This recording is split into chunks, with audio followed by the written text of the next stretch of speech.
Hello, welcome back to 13.4 Inverses of Trigonometric Functions. And in this video, these examples, we're going to be solving equations, finding the unknown angle using the given restrictions.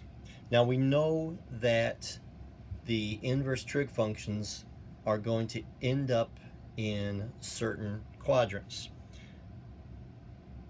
We're going to use those as a reference angle for the areas that they're going to tell us to be. Okay, so let's do the first one.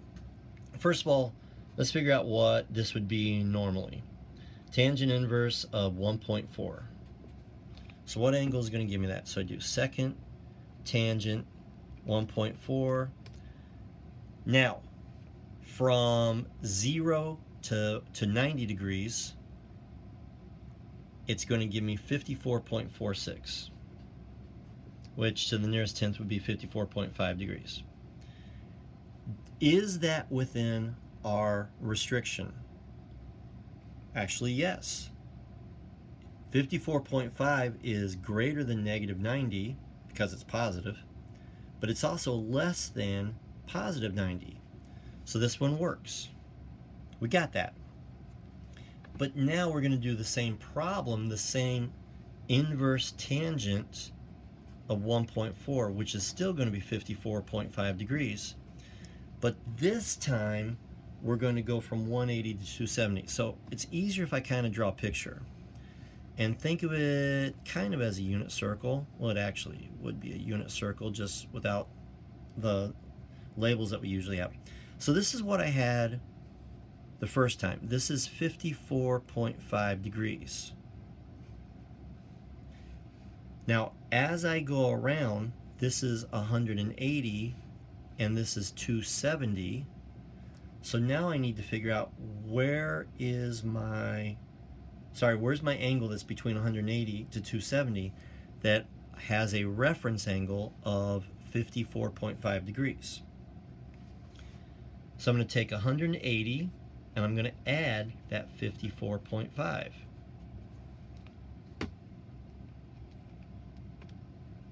And I get 234 degrees. Actually 234.5 degrees. Okay, now one thing I can do is I can check. All right? If I do tangent, and I know there's a rounding, I rounded off, so I'm going to just dump this right back in. Tangent of the answer, I should get 1.4, and that's what I got. Even though this is the 234 degrees, 234.5 is outside of what the restriction is for inverse tangent, we're saying, by the way, I can find out what happens with it over on this side. Okay, now, if you look at the next two problems, they both say cosine theta is negative 0.25, both of them. So let's figure out what that is. Inverse cosine of negative 0.25. So second cosine negative 0.25. And I'm going to get obtuse, which makes sense because on the unit circle, I'll draw just real quick, I'll sketch it. Over here in quadrant 2, the x's are going to be positive, and this is where the angles are obtuse. So my calculator, knowing what the restrictions are, gave me 104.5 degrees. The 0.47 is going to round up to 0.5. All right. Is 104.5 greater than 0? Yes. Is it less than 180? Yes.